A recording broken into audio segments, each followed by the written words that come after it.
Bismillahirrahmanirrahim. Assalamualaikum warahmatullahi wabarakatuh. Dan selamat malam yang saya hormati Bapak Kepala Dinas Diperindak Kota Palu, Pak Samsul, Bapak Direktur Rumah Sakit Umum Anutapura Kota Palu, Dr. Heri, serta rekan-rekan media yang masih tetap setia ya, dan tetap semangat. Hari ini tanggal 22 Juli tahun 2020, kami dari Satgas Pemantauan dan Pengendalian Penyebaran COVID-19 Kota Palu akan merilis updating data pemantauan COVID-19 Kota Palu.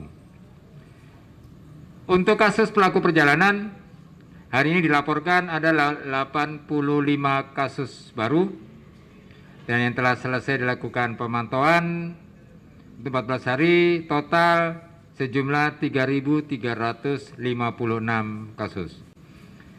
Untuk kasus orang tanpa gejala, hari ini tidak ada laporan kasus baru. Untuk kasus orang dalam pemantauan, hari ini dilaporkan ada satu kasus baru. Untuk kasus pasien dalam pengawasan, hari ini tidak ada laporan kasus baru. Dan untuk kasus terkonfirmasi COVID-19 Kota Palu, hari ini tidak ada laporan kasus baru. Yang masih dalam perawatan satu kasus dan yang telah dinyatakan sembuh 40 dari 44 kasus. Yang dinyatakan meninggal jumlah 3. Untuk informasi hasil screening di pos-pos pemeriksaan di pintu-pintu masuk Kota Palu, di pos pemeriksaan Pantoloan Perbatasan Wani dilaporkan 37 kasus pelaku perjalanan, di pos pemeriksaan Tawaili Karumba 62 kasus pelaku perjalanan, di pos pemeriksaan Watu Sampu 199 kasus pelaku perjalanan, di pos pelabuhan penyeberangan feri Taipa 56 kasus pelaku perjalanan, dan di pos bandara Mutiara Sisal Jufri 437 kasus pelaku perjalanan. Untuk pondok perawatan OTG dan ODP dilaporkan hari ini yang masih dilakukan perawatan sejumlah 5 kasus ODP di pondok perawatan Wisma Haji. Demikian data pemantauan COVID-19 untuk Kota Palu hari Rabu tanggal 22 Juli tahun 2020. Selanjutnya ada informasi dari Bapak Direktur Rumah Sakit Umum Anutapura.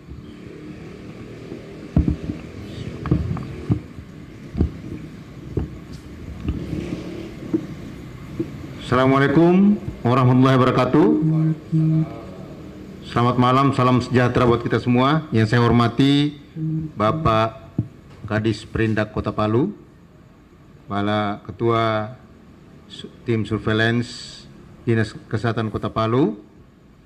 Yang saya hormati seluruh awak media yang alhamdulillah senantiasa tetap konsisten memberikan informasi di tengah-tengah pandemi yang terus berjalan.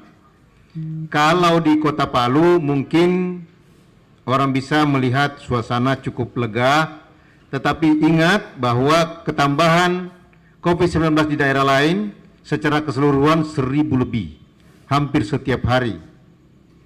Jadi patut kita tetap waspada bahwa pandemi belum berakhir. Ya. Walaupun Kota Palu dalam kondisi kekinian dalam perhitungan masuk kategori sesungguhnya sudah termasuk kategori zona hijau. Kalau melihat jumlah, kemudian patut kita bersyukur bahwa angka kesembuhan dari keseluruhan kita masuk dalam angka 90%. Angka kesembuhan pasien yang terkonfirmasi positif. Jadi seluruh masyarakat Kota Palu khususnya, harapan kami adalah seluruh hal-hal yang berkaitan dengan aktivitas tetap dalam hal ini menggunakan kondisi protap kesehatan. Kenapa? Kita tidak bisa menganggap remeh, menganggap sekarang ini sudah dianggap bebas. Karena apa?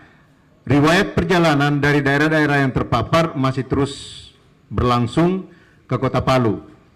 Jadi oleh karena itu seluruh masyarakat warga Palu khususnya, jika ada keluarga yang di mana ada riwayat perjalanan misalnya dari Kota Makassar, Manado, itu sebisa mungkin harus diisolasi atau mungkin bisa kalau ada kesempatan rapid test. Tetapi yang paling bagus adalah melakukan isolasi mandiri. Dengan isolasi mandiri ini upaya-upaya agar supaya seandainya dalam kategori tanpa gejala ini yang beresiko untuk yang lain.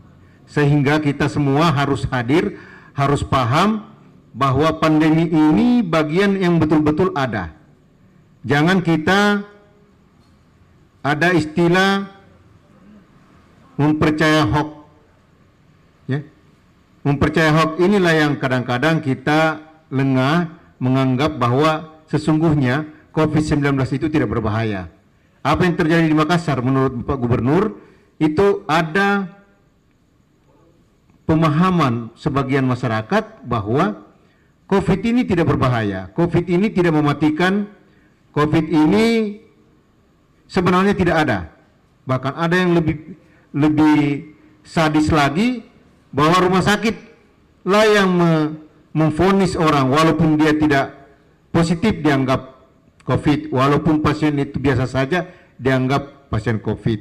Ini adalah fitnah kejam, fitnah yang sadis menurut saya, membawa hal-hal yang mengarah menuduh pihak rumah sakit melakukan hal-hal yang seperti itu. Jadi marilah kita membersihkan hati kita kepada orang-orang yang hobi membuat berita hoax. Kalau bisa dihentikan sebelum Anda, saudara, terkena virus COVID-19. Ini kita harus pahami, jangan kita lebih mempercayai hoax daripada informasi yang betul-betul keluar dari resmi dari Departemen Kesehatan. Sekali lagi, khusus untuk Rumah Sakit Anutapura, Undata maupun Madani yang memang dalam hal ini mendapat kesempatan merawat pasien terkonfirmasi positif khususnya Kota Palu, hanya ada di Anutapura yang masih dalam kondisi belum, ya, walaupun pada dasarnya ada ya, kalau aturan baru sudah bisa dianggap sembuh. Akan tetapi tim medis Rumah Sakit Anutapura masih menggunakan bahwa harus ada hasil swab negatif 1 kali dianggap sembuh insya Allah. Jadi apa yang kita dapatkan sekarang ini adalah buah kerja keras dari teman-teman di posko. Terima kasih, tetap semangat teman-teman di posko. Nah, ini merupakan kebijakan. Kemarin hasil survei dari Litbang Kemenkes bahwa Kota Palu dianggap mampu menekan angka terkonfirmasi positif sehingga kita tidak dalam kategori yang berbahaya. Namun kita tetap waspada, jangan panik, menghindari stres, ya. Kemudian aktivitas sehari-hari tetap berjalan sebagaimana mestinya, tetapi kita harus selalu siap dalam hal ini menjaga kesehatan lewat protap kesehatan. Saya kira demikian, mudah-mudahan yang tersisa satu ini menjadi bagian yang terakhir buat kita insya Allah saudara-saudara kita yang lain tidak terkonfirmasi positif lagi, dan kita semua tim medis semua tetap standby, semua tim surveillance juga, kemudian tim disinfektan, PMI dan sebagainya, itu tetap kita kompak. Dalam hal ini ada perpanjangan waktu selama 2 minggu. Terima kasih. Assalamualaikum warahmatullahi wabarakatuh.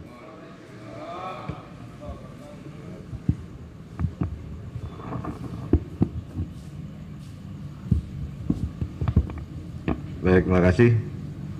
Assalamualaikum warahmatullahi wabarakatuh. Yang saya hormati Dr. Heri, Direktur Rumah Sakit Anutapura. Yang saya hormati Dr. Rahmat selaku Ketua Surveillance, teman-teman media dan teman-teman dari Dinas Kominfo. Kembali akan kami sampaikan barang masuk dan ketersediaan barang yang ada di Kota Palu. Untuk hari kemarin barang masuk dalam bentuk beras ke Kota Palu berkisar sekitar 33,8 ton. Untuk gula masuk Kota Palu 30 ton. Untuk ikan kurang lebih sekitar 3,1 ton. Sayur mayur masuk sekitar 1,5 ton. Ketersediaan barang untuk beberapa pasar, khususnya pasar Masomba dan Manonda, beras yang ada di Masomba, di pedagang-pedagang beras kurang lebih 2,5 ton. Sementara pada pedagang-pedagang beras besar yang ada di pasar Manonda itu kurang lebih 21 ton. Sementara pada salah satu distributor khususnya BUMN Bulog tersedia sekitar 1.500 ton.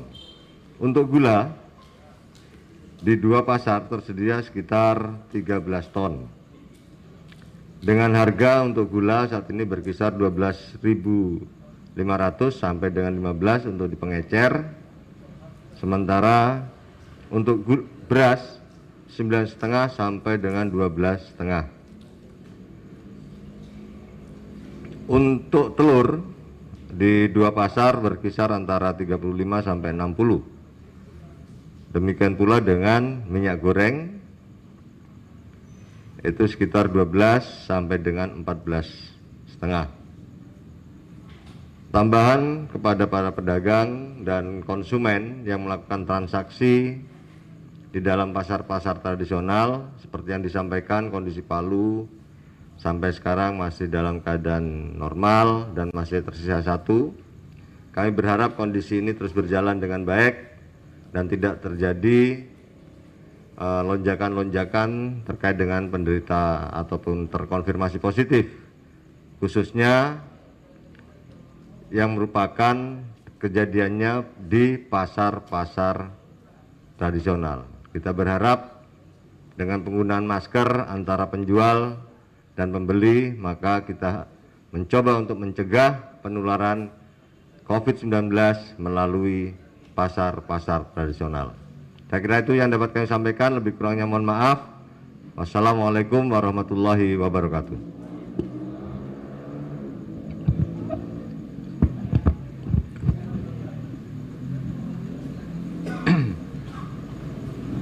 Demikian informasi updating data pemantauan COVID-19 Kota Palu serta informasi-informasi yang berkaitan dalam rangka pengendalian pencegahan penyebaran COVID-19 di Kota Palu ini.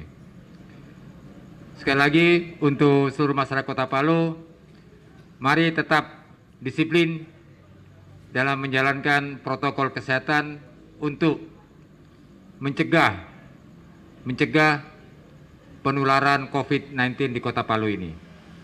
Bersama kita bisa untuk lawan COVID-19.